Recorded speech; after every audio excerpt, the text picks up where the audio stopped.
सोलापूर शहरात झालेल्या मुसळधार पावसामुळे प्रभाग क्रमांक 26 मधील उद्धवनगर, द्वारकानगर, परमेश्वरनगर, बँक कॉलनी आणि स्वामी विवेकानंद नगर या परिसरात घरांमध्ये पावसाच्या पाण्यासह मैला मिश्रित सांडपाणी शिरले।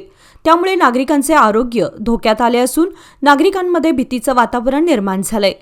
परिस्थितीची माहिती मिळताच नगरसेविका राजश्री चव्हाण यांनी महानगरपालिका आयुक्त सचिन उंबासे यांच्याशी तत्काळ संपर्क साधला।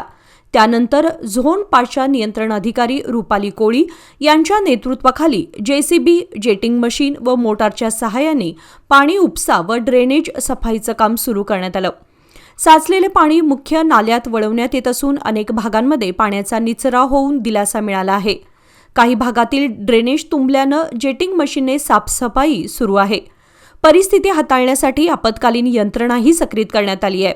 नगरसेविका चव्हाण यांनी युद्धपातळीवर प्रयत्न करून महापालिका प्रशासनाकडून तातडीने उपाययोजना राबवल्या। या कार्यप्रवणतेबद्दल परिसरातील नागरिकांनी त्यांचे आभार मानले।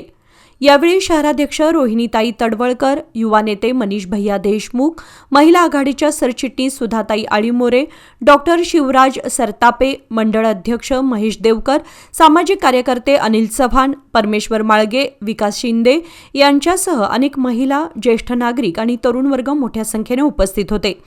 नागरिकांनी नगरसेविका राजश्री चव्हाण यांचे आभार मानत अशा कर्तव्यदक्ष, संवेदनशील व तत्पर लोकप्रतिनिधीमुळेच आम्हाला आमच्या अडचणींवर वेळेवर उपाय मिळतो असे मनोगत व्यक्त केले।